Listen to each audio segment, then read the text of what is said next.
नमस्कार and welcome you all world affair. मैं प्रशांत Dhawan. Now recently आप सब लोगों ने बहुत से आर्टिकल्स पढ़े होंगे जहां पर लिखा हुआ है कि जर्मनी देगा भारत को 10 बिलियन यूरो, जो इंडियन रुपीस में आप कह लीजिए रफली है 75,000 करोड़ रुपीस। बहुत बड़ा अमाउंट है।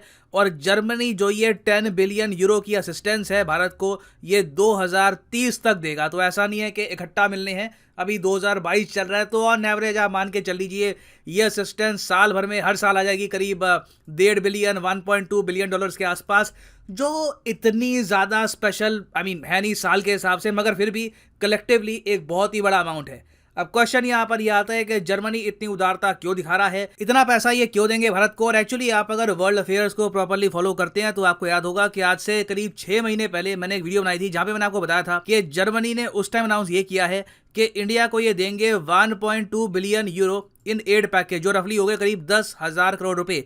और इस वीडियो में मैंने आपको बताया था कि अभी बस शुरुआत है, जर्मनी की तरफ से अभी बहुत सी ऐसी असिस्टेंस आएगी, बिलियंस ऑफ डॉलर्स ये खर्चेंगे भारत की रीन्यूएबल मार्केट में, और इसके पीछे जर्मनी का भी काफी बड़ा स्वार्थ है। हाँ, मगर यहाँ पे मैं ये ऐड करूंगा कि सिंस जर्मनी इतना सारा पैसा इंडिया में लेकर आएगा, तो इसलिए जर्मनी इंडिया के लिए भी काफी इंपॉर्टेंट हो जाता है। और आपने देखा होगा कि पीएम मोदी ने जर्मनी को as the prime minister of India 5 बार विजिट किया है। सबसे ज्यादा बार पीएम मोदी ने विजिट किया है यूएसए को एज ए कंट्री। नंबर 2 पे आपको मिलेंगे चाइना, जर्मनी, फ्रांस और रशिया। और वैसे आप अगर पीएम मोदी की लाइफ देखो before becoming the prime minister, तो तब भी ये जर्मनी जा चुके हैं। मोदी जी जब 40-45 साल के थे, जब ये कोई सीएम या फिर कोई पीएम कुछ नहीं थे, तब एज एन ऑर्डिनरी सिटीजन भी ये जर्मनी गए हैं। यहाँ पर आप देख पाओगे आज के समय ऑनलाइन ये इमेज काफी वायरल हो चुकी है because of Modi ji Germany visit. तो डिस्कस करते हैं इस टॉपिक को इन डेप्थ। काफी कुछ यहाँ पे आपको जानने को मिलेगा, मगर आगे बढ़ने से पहले आपसे क्वेश्चन पूछूंगा। क्वेश्चन यहाँ पर यह है कि आज के समय जो आप जर्मनी का मैप देखते हो,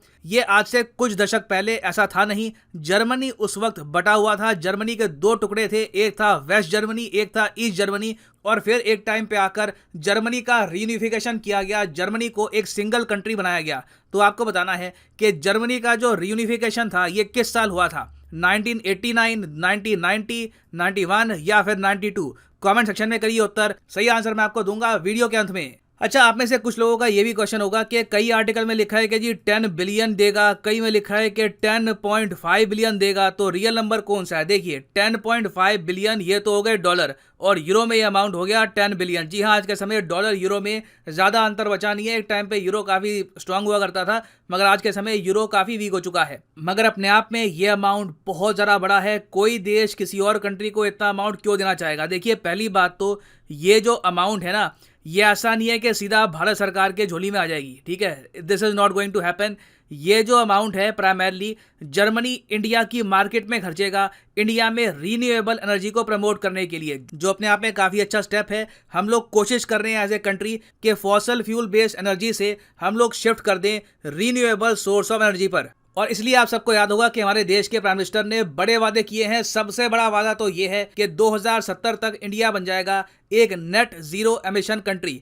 उसके अलावा इंडिया ने कई वादे किए हैं 2030 साल के लिए भी। इंडिया ने यह कहा है कि हम ओवरऑल नॉन फॉसिल फ्यूल जो एनर्जी कैपेसिटी है देश की, ये 500 गीगावाट कर देंगे। Huge, that will be absolutely gigantic. उसके अलावा 2030 तक इंडिया की जो 50% एनर्जी रिक्वायरमेंट है ये हम रीन्यूएबल एनर्जी से करेंगे, मतलब कि कोयले का इस्तेमाल, पेट्रोलियम का इस्तेमाल हम बहुत ज़्यादा कम करने वाले हैं। उसके अलावा जो हमारी कार्बन इंटेंसिटी है इकोनॉमी की, ये 45% तक हम काफ़ी कम कर देंगे। तो ये सब जो वादे हैं आप सोच कर देखिए, इसमें एक बहुत ही बड़ी मार्केट बनने वाली है। बेसिकली क्या है कि भारत को इन द फ्यूचर अगर प्रॉपरली एक रीन्यूएबल एनर्जी के सोर्स की तरफ जाना है तो ट्रिलियंस ऑफ डॉलर्स खर्चने होंगे। जो ये 2070 वाला टारगेट है, इसको ही अचीव करने के लिए एक यूएस की रिपोर्ट ने यह कहा है कि इंडिया को चाहिए होंगे 12.14 ट्रिलियन यूएस डॉलर्स। और अगर आप सोच रहे हैं ये तो कुछ ज़्यादा ही बड़ा अमाउंट नहीं है, अभी तो हमारी जो टोटल इकोनॉमी है यही 4 ट्रिलियन डॉलर के ऊपर नहीं गई, तो इतना पैसा हम खर्चेंगे। How will this happen? देखो, अगर ये अमाउंट आपको कम लग रहा है तो एक ब्रिटेन की एक और स्टडी है स्टैंडर्ड चार्टर की, ये लोग कह रहे हैं कि इंडिया को एक्चुअली 17.77 ट्रिलियन डॉलर चाहिए होंगे ताकि हम 2070 का जो टारगेट है ये अचीव कर पाएं। तो 2070 तक बहुत सा पैसा खर्चा जाएगा, और आप इमेजिन कर सकते हैं कि 2030 के भी जो टारगेट हैं उनको भी अचीव करने के लिए भारत सरकार बहुत सा पैसा खर्चने वाली है। ना सिर्फ भारत सरकार, हमारा जो प्राइवेट सेक्टर है, हर तरफ हम बहुत सा पैसा खर्चेंगे ताकि हम लोग एक ज्यादा क्लीनर सोर्स ऑफ एनर्जी की तरफ ट्रांजिशन कर पाएं। इसके अंदर बहुत सी चीजें होंगी, सोलर पार्क बनेंगे, बहुत से सोलर पार्क बनेंगे भारत में। जो हमारा पब्लिक ट्रांसपोर्ट है पूरे देश में, ये चेंज किया जाएगा। ये कोशिश की जाएगी कि एमिशंस वहां पे कम हो, क्लाइमेट चेंज पर नेगेटिव इंपैक्ट ना आए उसका। फिर जैसे हम इलेक्ट्रिसिटी बनाते हैं, बिजली प्रोड्यूस करते हैं, उसमें हम चेंजेस लाएंगे, तो मेजर चेंजेस होने वाले हैं। तो सिंस खर्चा होगा, जर्मनी यहां पर मान के बैठा है कि जर्मनी की जो कंपनीज हैं ये बहुत ज़्यादा कमाई कर सकती है इंडिया के इस फेज से। जो हम 2022 से लेकर 2070 तक जो भी हम खर्चा करेंगे, जर्मनी ने अपनी नजरें यहां पे गड़ा ली है कि यहां से तो हमको बेनिफिट करना ही करना है। और ऐसा नहीं है कि पीएम मोदी के स्पीच के बाद ही जर्मनी को दिखा कि यहां पर तो बहुत सारा प्रॉफिट हो सकता है इंडिया में। इंडिया को as a huge customer of renewable energy Germany मान के बैठा है 2010 से। यहाँ पर आप देख पाओगे 2010 का आर्टिकल है, यहाँ पे साफ साफ लिखा है कि according to some experts it is Germany's renewable energy sector that stands to profit most from India spiralling electricity needs. क्योंकि रिन्यूएबल एनर्जी जो है, इसमें जर्मनी अपने आप में एक पावर हाउस है। चाहे विंड एनर्जी हो, सोलर एनर्जी, हर जगह आपको जर्मन कंपनीज की डोमिनेशन दिखेगी। जैसे कि एबो विंड एक ह्यूज कंपनी है, यूएस में भी इनका बिजनेस है। उसके अलावा एनविक टेक है, क्रॉप एनर्जीज है, आपने सीमेन एनर्जी के बारे में सुना होगा, ये काफ़ी हद तक इंडिया में ऑलरेडी काम कर रहे हैं। तो ये सब कंपनीज इंडिया में अपना बिजनेस बहुत ही बड़े स्केल पर बढ़ाने वाली हैं, क्योंकि कई राज्य हैं हमारे, वो कहेंगे कि सोलर पार्क बनाओ, हमें विंड एनर्जी पर फोकस करना है। तो ये कंपनीज आएंगी, कहेंगी ठीक है, आप हमको इतना कॉन्ट्रैक्ट दीजिए, हम आपको ये जो भी आपको बनाना है हम आपके लिए रेडी कर देंगे। और जर्मनी की सरकार बेसिकली क्या कर रही है कि इन कंपनीज को ज़्यादा आसानी होना, उसके लिए ऑलरेडी इंडियन मार्केट में फंड्स प्रोवाइड कर रही है, जिससे इन कंपनीज को इनिशियली इंडिया में बिजनेस एस्टैब्लिश करने में आसानी हो। तो कम शब्दों में ये समझ लो कि जर्मनी जो ये $10 बिलियन है, ये इंडिया में खर्च रहा है ताकि प्राइमरली जो इन्हीं की मेन रीन्यूएबल एनर्जी सेक्टर वाली कंपनीज है, जब ये इंडिया में अपना विस्तार करेगी तब इनको आसानी हो, इनिशियल कैपिटल इन्वेस्टमेंट इनकी काफ़ी हद तक एडजस्ट हो जाए। और ऐसा नहीं है कि ये कोई प्लान बहुत ज़रा खराब है, कोई ईवल कोई ये आइडिया है जर्मनी का।